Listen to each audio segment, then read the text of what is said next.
শুরু হলো সব খবর যমুনা টেলিভিশনের নিয়মিত আয়োজনে আপনাদের সবাইকে স্বাগত জানাচ্ছি। আমি ফয়সাল উদ্দিন। বৈষম্য বিরোধী অথবা সমন্বয়ক পরিচয়ের এখন আর কোনো অস্তিত্ব নেই। এই পরিচয় ব্যবহার করে যদি কেউ কিছু করতে চায় তাহলে আইন শৃঙ্খলা বাহিনীকে ব্যবস্থা নেবার অনুরোধ জানিয়েছেন জাতীয় নাগরিক পার্টির আহ্বায়ক নাহিদ ইসলাম। শুক্রবার বিকেলে দলের পক্ষে এক সংবাদ সম্মেলনে এমন অনুরোধ করেন তিনি। নাহিদ ইসলাম আরও বলেন, নির্বাচনের আগে পুলিশের কর্মক্ষমতা অবশ্যই বৃদ্ধি করতে হবে। এক্ষেত্রে সকল রাজনৈতিক দলকে একসাথে কাজ করার আহ্বানও জানান তিনি। সংবাদ সম্মেলনে সার্জিস আলম বলেন, বুধবার রাতে নর্থ সাউথের সামনে ঘটে যাওয়া হামলার জন্য পুরো ছাত্র দলের উপর দায় চাপানো উচিত নয়। বৈষম্যবিরোধী ছাত্র আন্দোলনের আগের জায়গায় নেই, সেখান থেকে একটি ছাত্র সংগঠন তৈরি হয়েছে, একটি বৈষম্যবিরোধী ছাত্র আন্দোলন এবং নাগরিক কমিটির উদ্যোগে রাজনৈতিক দল তৈরি হয়েছে। ফলে বৈষম্যবিরোধী বা সমন্বয়ক যে পরিচয়, সেই পরিচয়টা কিন্তু এখন আর এক্সিস্ট করে না সেই অর্থে।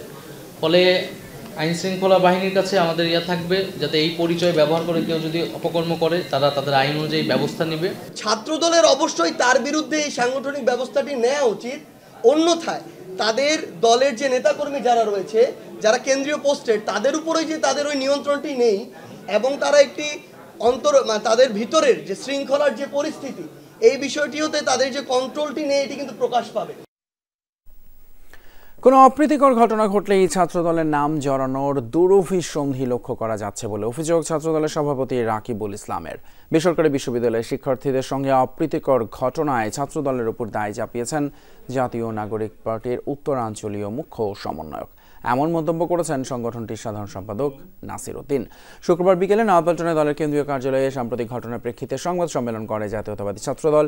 এ সময় সংগঠনটির সভাপতি বলেন, পূর্বের রেশারেশির জের ধরেই সার্জিসের উপর হামলা চালানো হয়। সার্জিস আলম রাজনৈতিক রূপ দেওয়ার জন্য ছাত্রদলকে দায়ী করে পোস্ট দিয়েছে বলেও অভিযোগ করেন তিনি। যদিও এমন ঘটনার জন্য দুঃখ প্রকাশ করেছে ছাত্রদল। ব্রিফিংয়ে ছাত্রদলের সাধারণ সম্পাদক বলেন, বিক্ষুব্ধ বেসরকারি বিশ্ববিদ্যালয়ের শিক্ষার্থীরা নর্থ সাউথে সার্জিসদের উপর হামলা চালায়। নাসির বলেন, এই কোক ইজারাদার হিসেবে গণ অভ্যুত্থানের মালিকানা ছিনতাই করেছে জাতীয় নাগরিক পার্টি।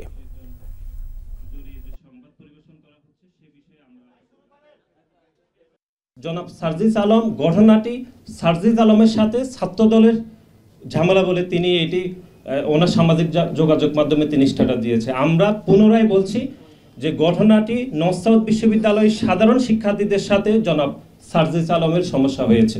পূর্বের রেশারেশির জের ধরেই নর্থ সাউথ বিশ্ববিদ্যালয়ে সার্জিস আলম বেসরকারি বিশ্ববিদ্যালয়ের শিক্ষার্থীদের বিক্ষোভের মুখে পড়েন।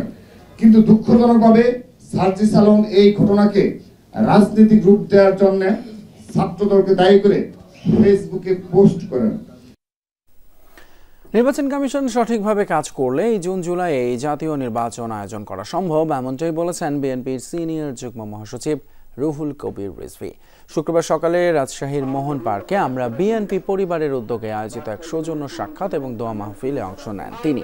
এ সময় রিজভী বলেন, জাতীয় নির্বাচন নিয়ে গড়িমসি করলে অন্তর্বর্তী সরকারের প্রতি জনগণের অনাস্থা সৃষ্টি হবে। দেশের মানুষ নির্বাচনের জন্য মুখে আছে। জাতীয় নির্বাচনের আগে স্থানীয় বা অন্য কোনো নির্বাচনের সুযোগ নেই, এই মন্তব্য করেন রুহুল কবির রিজভী। নির্বাচন তো করবে, এত গড়িমসি কেন? কেন এটা কঠিন হবে? নির্বাচন কমিশন যদি সঠিকভাবে কাজ করে তাহলে ডিসেম্বর কেন, আপনার জুনের মধ্যে নির্বাচন করা সম্ভব। নিষিদ্ধ ঘোষিত সংগঠন হিজবুত তাহরীরের মিছিল ঘিরে রাজধানীতে তুলকালাম। নামাজ শেষ হতেই নিষিদ্ধ সংগঠন হিজবুত তাহরীরের কর্মীরা উত্তর গেট থেকে মিছিল নিয়ে সামনে এগিয়ে যেতে চাইলে প্রথম দফায় বাধা দেয় পুলিশ, কিন্তু কোনো কাজ হয়নি তাতে। ব্যারিকেড ভেঙে মিছিল চলে যায় পুরানা পল্টন মোড় হয়ে বিজয়নগরের দিকে। এ সময় টিয়ার শেল, সাউন্ড গ্রেনেড ছুড়ে ছত্রভঙ্গ করে দেয়া হয় তাহরীর সদস্যদের। পুলিশের ধাওয়ায় অলি গলিতে পালিয়ে যায় বিক্ষোভকারীরা। এক পর্যায়ে পুলিশের সাথে যোগ দেন সেনা সদস্যরাও। প্রায় ঘণ্টা খানেক পর পরিস্থিতি স্বাভাবিক হয়। এদিকে বৃহস্পতিবার রাতে এই সংগঠনের গ্রেপ্তার ৩ জনকে বিভিন্ন মেয়াদে রিমান্ডে নিয়েছে পুলিশ। বিভিন্ন জায়গায় বিভিন্ন জন পুলিশ আছে, এখন থেকে আমরা চেষ্টা করতেছি আরো যারা আছে তাদের সাথে আমি কথা বলতেছি। হিজবুত তাহরীরের কর্মসূচিতে অংশগ্রহণকারীদের 48 ঘন্টার মধ্যে গ্রেপ্তারের দাবি জানিয়েছে বাংলাদেশ গণতান্ত্রিক ছাত্র সংসদ। শুক্রবার সন্ধ্যায় রাজু ভাস্কর্যের সামনে বিক্ষোভ মিছিল করে এই দাবি জানান তারা। নিষিদ্ধ ঘোষিত সংগঠন প্রকাশ্য কর্মসূচির মাধ্যমে দেশকে অস্থিতিশীল করে তোলার চেষ্টা করছে বলে অভিযোগ করেন তারা। এই কার্যক্রম ঠেকাতে রাষ্ট্রীয় বাহিনীগুলো ব্যর্থতার পরিচয় দিয়েছে বলে মন্তব্য করেন বক্তারা। হিজবুত তাহরীরের সাথে আওয়ামী লীগের সন্ত্রাসীরাও আছে কিনা তা খতিয়ে দেখার আহ্বান জানানো হয়েছে।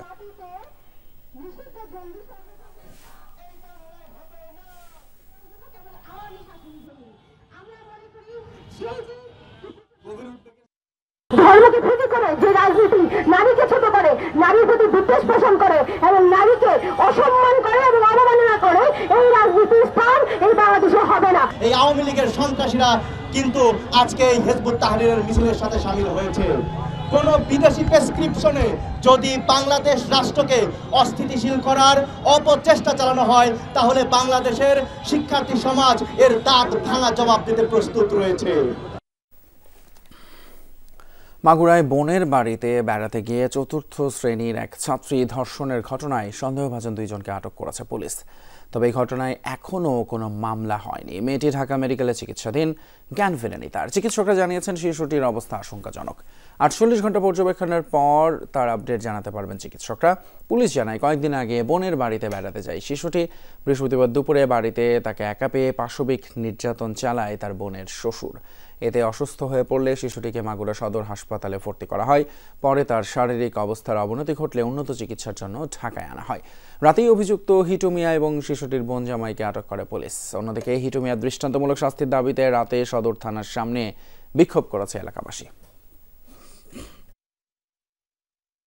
আমার বোনের শ্বশুর মেন আসামি, উনি এই কাণ্ডটা ঘটায়। তা রাতের বেলায় জিনিসটা হওয়ার পরে সকালবেলায় মেয়ের শাশুড়ি, মানে আমার বোনের শাশুড়ি, ওকে নিয়ে হাসপাতালে যায়। যে ঘটনাটা ঘটছে আমার সবার কাছে একটাই নিচ্ছি যে এটা নিয়ে সবাই প্রতিবাদে নামুক। ডাক্তারের সর্বশেষ বক্তব্য দিয়েছে যে রোগী এখন বর্তমানে আগের তুলনার থেকে একটু সুস্থ আছে। নির্যাতন সহ নারীদের বিভিন্নভাবে হেনস্থার ঘটনায় গভীর উদ্বেগ প্রকাশ করেছেন বিএনপির মহাসচিব মির্জা ফখরুল ইসলাম আলমগীর। গণমাধ্যমে পাঠানো বিবৃতিতে জানিয়েছেন তীব্র নিন্দা ও প্রতিবাদ। বিবৃতিতে তিনি বলেন, শিক্ষা প্রতিষ্ঠান সহ বিভিন্ন স্থানে নারীদের ইফটিজিং, শ্লীলতাহানি এবং হেনস্থা করা হচ্ছে। ধর্ষণ ও নির্যাতনের পর হত্যাও করা হচ্ছে নারীদের। অভিযোগ করেন, আওয়ামী লীগের আমল থেকেই বেড়েছে এর ব্যাপকতা। তারা নারী নির্যাতনের বিরুদ্ধে কঠোর ব্যবস্থা নেয়নি, আর সেই বিচারহীনতার কারণে নির্যাতনকারীরা উৎসাহ পেয়েছে, হয়ে উঠেছে আরও বেপরোয়া। বিবৃতিতে অন্তর্বর্তী সরকারকে এসব নৈরাজ্যকর পরিস্থিতি কঠোর হাতে দমন করে দেশে ন্যায় বিচার ও শান্তি প্রতিষ্ঠার আহ্বান জানান মির্জা ফখরুল।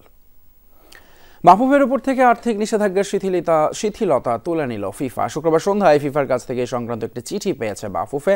যমুনা টিভিকে নিশ্চিত করেছেন ফেডারেশন সভাপতি তাওবিথ আউয়াল। 2018 সাল থেকে বাফুফে ফিফার আর্থিক অনিয়মের তালিকায় ছিল, যার ফলে ফিফা সাধারণ নিয়মের বাইরে গিয়ে বিশেষ পর্যবেক্ষণের মাধ্যমে ধাপে ধাপে অর্থ ছাড় করত।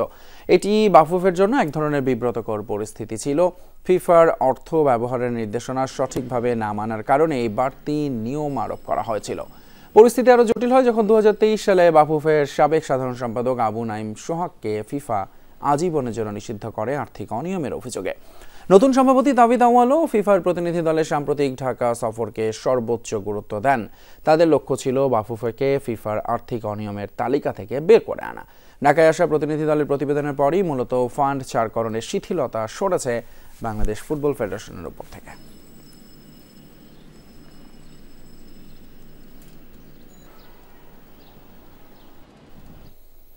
নজরদেব আন্তর্জাতিক খবর। ইসরায়েলি বাহিনীর কড়া নজরদারির মধ্যে জেরুজালেমে পবিত্র আল আকসা মসজিদে রমজানের প্রথম জুমার নামাজ আদায় করলেন মুসল্লিরা। শুক্রবার শান্তিপূর্ণভাবেই সালাত শেষ হয়। স্থানীয় বার্তা সংস্থা জানিয়েছে অন্তত 90,000 মুসল্লি এই জামাতে অংশ নিয়েছেন। এদিকে রমজানের প্রথম জুমার নামাজ আদায়কে কেন্দ্র করে সংঘাতের আশঙ্কায় সতর্ক অবস্থায় ছিল ইসরায়েল। মসজিদের আশপাশের বিভিন্ন এলাকায় বসানো হয়েছে চেকপোস্ট, মোতায়েন করা হয় 3000-এরও বেশি নিরাপত্তা বাহিনীর সদস্য। গত রমজানের মতো এবারও আল আকসা মসজিদে প্রবেশের অনুমতি পাননি সব ফিলিস্তিনি, বিশেষ করে পশ্চিম তীরের বাসিন্দারা। 55 এবং তার অধিক বয়সী পুরুষ এবং 50 ও তার অধিক বয়সী নারীরাই শুধু নামাজ আদায়ের অনুমতি পেয়েছেন। চাঁদাবাজি এবং ভাঙচুরের অভিযোগে বৈষম্য বিরোধী ছাত্র আন্দোলনের কলাবাগান থানার আহ্বায়ক সালাউদ্দিন সালমান সহ 14 জনকে আটক করেছে যৌথ বাহিনী। পরে তাদের কলাবাগান থানায় হস্তান্তর করেছে। এ বিষয়ে বিস্তারিত জানাতে এই মুহূর্তে আমাদের সঙ্গে সরাসরি যুক্ত হচ্ছেন সহকর্মী ফয়সাল মাহমুদ। ফয়সাল, আপনি সম্ভবত থানাতেই আছেন, কি বিস্তারিত তথ্য আছে আপনার কাছে একটু জানাবেন? ফয়সাল, তিতুমির কিছুক্ষণ আগেই কলাবাগান থানার যে ভারপ্রাপ্ত কর্মকর্তা রয়েছেন তিনি ব্রিফ করেছেন এবং তিনি সেখানে জানিয়েছেন, যেহেতু আমরা বিকেল থেকেই দেখছি যে সেখানে যারা আটক হয়েছেন তাদের পরিচয় নিয়ে কিছুটা ধোঁয়াশা ছিল, তবে সেটা পুলিশ কিন্তু কিছুক্ষণ আগেই সাংবাদিকদের সাথে কথা বলেছেন এবং তিনি সেখানে বলেছেন যে বৈষম্য বিরোধী ছাত্র আন্দোলনের কলাবাগান থানা শাখার যে আহ্বায়ক রয়েছেন সালাউদ্দিন সালমান, তার নেতৃত্বেই দুপুরের দিকে ধানমন্ডির যে রাসেল স্কোয়ার রয়েছে সেখানে একটি কনস্ট্রাকশন প্রতিষ্ঠানে তারা চাঁদাবাজি করতে যান এবং সেখানে গিয়ে তাদের চাঁদাবাজির টাকা না পেয়ে তারা সেখানে ভাঙচুর করেন। এই সময় তারা সেই প্রতিষ্ঠানের লকার থেকে 3 লক্ষ টাকা নিয়ে যাওয়ার একটু অভিযোগ করা হয় এবং সেই সাথে তাদের বেশ কিছু সম্পত্তির ক্ষয়ক্ষতির কথা তারা বলছেন, যার কারণে তারা সাথে সাথেই সেই বিষয়টি সেনাবাহিনী এবং কলাবাগান থানা পুলিশকে জানান। পরবর্তীতে পুলিশ গিয়ে সেখানে উপস্থিত যে 14 জনকে পেয়েছেন পুলিশ এবং সেনাবাহিনী যৌথ অভিযানে, পরে এই 14 জনকে তারা আটক করে পরবর্তীতে কলাবাগান থানায় হস্তান্তর করেছেন। তবে আমরা এখন যেমনটি জানতে পেরেছি, তারা পুলিশের পক্ষ থেকে বলা হয়েছে তাদের বিরুদ্ধে জননিরাপত্তা বিঘ্নিতের কারণেই এই 14 জন সহ অজ্ঞাতনামা আরও কয়েকজনের নামে একটি মামলা দায়ের করা হয়েছে। পুলিশ যেমনটি বলছেন আগামীকালকে তাদেরকে আদালতে তোলা হবে। তবে এখন পর্যন্ত যেটি জানতে পেরেছি সেখানে পুলিশের পক্ষ থেকে তারা বলছেন যে কর্তৃপক্ষের সাথে কী কারণে সেখানে হামলা করা হয়েছে, তারা যেমনটি যেই আহ্বায়ক ছিলেন তাদের পক্ষ থেকে বলা হয়েছে এটি আওয়ামী লীগের একটি প্রতিষ্ঠান এবং সেই প্রতিষ্ঠানেই তারা বন্ধ করতে গিয়েছেন এবং তারা সেটি বন্ধ করতে গিয়েই এই ঘটনার ঘটেছে বলে তাদের পক্ষ থেকে শিক্ষার্থীদের বা আহ্বায়কদের পক্ষ থেকে জানানো হয়েছে। তিতুমির, অসংখ্য ধন্যবাদ ফয়সাল মাহমুদ আপনাকে। ভারতের অপপ্রচারের বিরুদ্ধে আলেমদের সোচ্চার হওয়ার আহ্বান জানিয়েছেন জাতীয় নাগরিক পার্টি দক্ষিণাঞ্চলের মুখ্য সংগঠক হাসনাত আব্দুল্লাহ।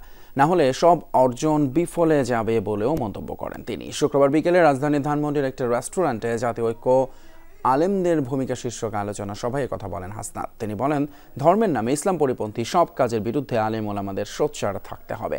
বাংলাদেশ অসাম্প্রদায়িক দেশ না হলেও সাম্প্রদায়িক সম্প্রীতি রয়েছে উল্লেখ করে হাসনাত আব্দুল্লাহ বলেন, বিদেশে নানান ধরনের অপপ্রচার চালানো হচ্ছে, সেসবের বিরুদ্ধে সবাইকে সতর্ক এবং সোচ্চার থাকতে হবে। ভারতীয় ষড়যন্ত্র এখনো পর্যন্ত অব্যাহত রয়েছে, সেটির বিরুদ্ধে যেন আমাদের সংগ্রাম অব্যাহত থাকে, নচেত আমাদের যে সংগ্রামটি, আমাদের প্রাথমিক অর্জনটি, এই অর্জনটিকে কিন্তু বিতর্কিত করার সবসময় চেষ্টা বা সবসময় অপচেষ্টাটি থাকবে। সেটির বিরুদ্ধে যেন সবসময় আলেম ওলামারা আমাদেরকে যেভাবে পথ দেখিয়েছে আমরা সেই পথটাকে অনুকরণ করতে চাই। রাজশাহী নগরীর দড়ি খারবানা মোড়ে আধিপত্য বিস্তারকে কেন্দ্র করে বিএনপির 2 গ্রুপের মধ্যে সংঘর্ষ, গোলাগুলি, ককটেল বিস্ফোরণের ঘটনা ঘটেছে। এতে এক পুলিশ সদস্য সহ 4 জন আহত হয়েছেন। শুক্রবার রাত 9:30টার দিকে নগরীর দড়ি খারবানা গ্রুপ এবং রেলগেটের বিএনপির 2 গ্রুপের মধ্যে ধাওয়া পাল্টা ধাওয়া সংঘর্ষ হয়। ঘটনাস্থলে 8টি ককটেল বিস্ফোরণ এবং 3টি গুলির শব্দ শোনা যায়। উভয় গ্রুপ চাপাতি, রামদা সহ দেশীয় অস্ত্র নিয়ে সংঘর্ষে জড়ায়। এ সময় রাস্তার পাশে থাকা 3টি মোটরসাইকেলে আগুন ধরিয়ে দেওয়া হয়। স্থানীয়রা জানায়, বৃহস্পতিবার রাতে নগরীর দড়ি খারবানা এলাকার মুন রাবেয়া টাওয়ার থেকে যুবলীগ নেতা সাব্বির বাবুকে ধরিয়ে দেয় বিএনপির মহিলা দলের এক নেত্রী। এরই জেরে শুক্রবার সন্ধ্যায় মহিলা দলের সেই নেত্রীর বাড়িতে বিএনপির এক পক্ষ গিয়ে ভাঙচুর করে। পরে বিএনপির 2 গ্রুপের সঙ্গে রেলগেটের একটি গ্রুপের সংঘর্ষ হয়। রাত 11টার পরে সেনাবাহিনী এবং পুলিশ গিয়ে পরিস্থিতি নিয়ন্ত্রণে আনে। ঝিনাইদহ শহরের কালীগঞ্জে ভুল চিকিৎসায় শ্রী উৎস ভট্টাচার্য নামের এক শিক্ষার্থীর মৃত্যুর অভিযোগ উঠেছে। শুক্রবার সকালে উপজেলার কালীগঞ্জ ফাতেমা প্রাইভেট হাসপাতালে এই ঘটনা ঘটে। স্বজন এবং স্থানীয়রা জানায়, সকালে ওই হাসপাতালে নাকের পলিপাস অপারেশনের জন্য ভর্তি হয় শ্রী উৎস ভট্টাচার্য। চিকিৎসক রাজিবুল আহসান দুপুরে রোগীর অপারেশন করার পর রোগীর জ্ঞান না ফেরায় তাকে যশোর মেডিকেলে পাঠানো হয়।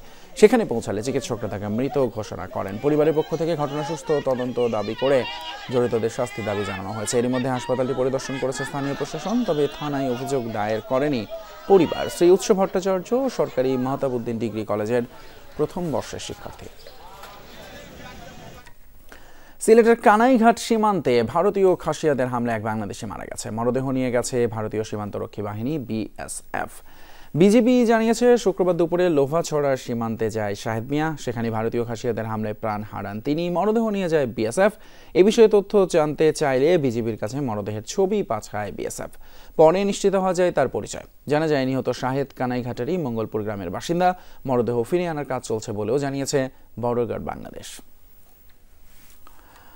সৈয়দ আলী রাজা প্রকাশ কানুসার জীবন এবং কর্ম শীর্ষক সেমিনার অনুষ্ঠিত হয়েছে চট্টগ্রামে। পাশাপাশি এই কাব্যগ্রন্থ জ্ঞান সাগরের মোড়ক উন্মোচন অনুষ্ঠিত হয়। চট্টগ্রাম প্রেস ক্লাব মিলনায়তনে অনুষ্ঠানে বক্তারা সৈয়দ আলী রাজার জীবনের বিভিন্ন দিক নিয়ে আলোচনা করেন। অনুষ্ঠানে আহলে সুন্নাত ওয়াল জামায়াত বাংলাদেশের চেয়ারম্যান কাজী মঈনুদ্দিন আশরাফি এবং চট্টগ্রাম বিশ্ববিদ্যালয়ের শিক্ষক, লেখক, গবেষক সহ আরও অনেকেই উপস্থিত ছিলেন। দেশ দীর্ঘদিন নির্বাচনহীন থাকুক তা চায় না ইসলামী আন্দোলন। রাজধানীর প্যান প্যাসিফিক সোনারগাঁও হোটেলে ইফতার অনুষ্ঠানে কথা বলেন দলটির আমির সৈয়দ মোহাম্মদ রেজাউল করিম। বলেন, সংস্কার অপরিহার্য, প্রয়োজনীয় সংস্কার না হলে আগের মতোই অবস্থা হবে। জাতীয় নির্বাচন সংখ্যানুপাতিক পদ্ধতিতে হলে রাজনীতিতে গুণগত পরিবর্তন হবে বলেও মনে করেন চরমনাই পীর। রাজনীতিবিদ এবং কূটনৈতিকদের সম্মানে রাজধানীর সোনারগাঁও হোটেলে ইফতার অনুষ্ঠান করেছে ইসলামী আন্দোলন বাংলাদেশ, যেখানে বিএনপি, জামায়াত ইসলামী সহ এনসিপি সহ বিভিন্ন রাজনৈতিক দলের নেতারা অংশ নেন। এছাড়া ভারত, পাকিস্তান, চীন সহ বেশ কয়েকটি দেশের কূটনীতিকরাও অংশ নেন ইসলামী আন্দোলনের ইফতারে। পথচারী, দরিদ্র এবং তৃণমূল মানুষের জন্য বগুড়া শহরের উপশহর বাজার এলাকায় মাসব্যাপী ইফতার আয়োজন করেছে জেলা জাতীয়তাবাদী স্বেচ্ছাসেবক দল। প্রথম রমজান থেকে শুরু হওয়া ব্যতিক্রমী আয়োজন শুক্রবার অংশ নেন জেলা এবং শহর বিএনপির শীর্ষ নেতারা। ইফতার পূর্ব আলোচনা সভায় বিএনপি নেতারা বলেন, গত 15 বছর শেখ হাসিনার নির্যাতন, নিপীড়ন এবং বাধার কারণে ধর্মীয় এমন আয়োজন নিয়ে মানুষের কাছে যেতে পারেনি বিএনপি। সুস্থ রাজনীতি এবং গণতন্ত্রের পথ সুগম হওয়ায় অন্তর্বর্তীকালীন সরকারকে দ্রুত জাতীয় সংসদ নির্বাচন দেওয়ার আহ্বান জানান তারা। ইফতার আয়োজনে প্রতিদিন 2 শতাধিক মানুষ অংশ নেন বলে জানান আয়োজকরা। ঝিনাইদহের শৈলকুপায় অগ্নিকাণ্ডে 5 কৃষকের 11টি ঘর পুড়ে গেছে। শুক্রবার দুপুরে উপজেলার কদমতলা গ্রামে এই ঘটনা ঘটে। ফায়ার সার্ভিস জানিয়েছে, গ্রামের কৃষক টিটু মিয়ার রান্নাঘর থেকে আগুনের সূত্রপাত। পরে তা আশপাশের বাড়িতেও ছড়িয়ে পড়ে। খবর পেয়ে শৈলকুপা ফায়ার সার্ভিসের 2টি ইউনিট 1 ঘন্টা চেষ্টায় আগুন নিয়ন্ত্রণে আনে। তার আগেই পুড়ে যায় টিটো, মহিউদ্দিন বিশ্বাস, নজরুল, তরিকুল এবং মন্নু মিয়ার 11টি ঘর। দিনব্যাপী নানান আয়োজনে চট্টগ্রামের রাউজানে পালিত হয়েছে দ্য বুদ্ধিস্ট কোঅপারেটিভ ক্রেডিট ইউনিয়নের রজত জয়ন্তী উৎসব। এই উপলক্ষে কদলপুরে প্রতিষ্ঠানের মাঠে আলোচনা সভা, সম্মাননা প্রদান সহ দিনভর চলে নানান অনুষ্ঠান। 30,000-এরও বেশি সদস্যের এই সংগঠন জাতীয়ভাবে কয়েকবার শ্রেষ্ঠত্ব অর্জন করেছে বলে জানান বক্তারা। তুলে ধরেন তারা আগামীর নানান কর্মপরিকল্পনা। অনুষ্ঠানে 21 পদকপ্রাপ্ত ডক্টর সুকমল বড়ুয়া, শাসনরক্ষিত ভিক্ষু, চট্টগ্রাম বিভাগীয় যুগ্ম নিবন্ধক, রাউজান উপজেলা নির্বাহী কর্মকর্তা সহ আর অনেকেই বক্তব্য রাখেন। নজরে আন্তর্জাতিক খবরে, পরমাণু কর্মসূচি নিয়ে ইরানকে সরাসরি হুঁশিয়ারি দিলেন ডোনাল্ড ট্রাম্প। মার্কিন প্রেসিডেন্টের স্পষ্ট ঘোষণা, আলোচনার মাধ্যমে সংকটের সমাধান না করলে সামরিক পদক্ষেপে যাবে যুক্তরাষ্ট্র। এই ইস্যুতে তেহরানের কাছে একটা চিঠি পাঠিয়েছেন ট্রাম্প। আল জাজিরা সহ আন্তর্জাতিক বিভিন্ন গণমাধ্যম বলছে, পরমাণু চুক্তি নিয়ে দ্রুত সমঝোতার জন্য ইরানের কাছে চিঠি পাঠানো হয়েছে। শুধু শুল্ক নিয়ে মেক্সিকো, কানাডা উত্তেজনার মধ্যে এবার ইরানের পরমাণু ইস্যুতে হঠাৎই নাটকীয় মোড় যুক্তরাষ্ট্রের। মার্কিন প্রেসিডেন্ট সাব জানিয়েছেন, ইরানকে পরমাণু অস্ত্রের মালিক হতে দেয়া হবে না। তাই শিগগিরই তেহরানকে এই ইস্যুতে আলোচনায় বসতে হবে। আর এর ব্যতিক্রম হলে সামরিক পথ গ্রহণ করবে ওয়াশিংটন। তার পরিণাম ইরানের জন্য ভালো হবে না বলে হুঁশিয়ারি দেন ট্রাম্প। গেল মেয়াদে ইরানের সাথে হওয়া পরমাণু চুক্তি বাতিল করেন প্রেসিডেন্ট ট্রাম্প। এই সাথে শেষ করছি আজকের সব খবরের আয়োজন। এতক্ষণ সাথে থাকার জন্য ধন্যবাদ আপনাদের সবাইকে।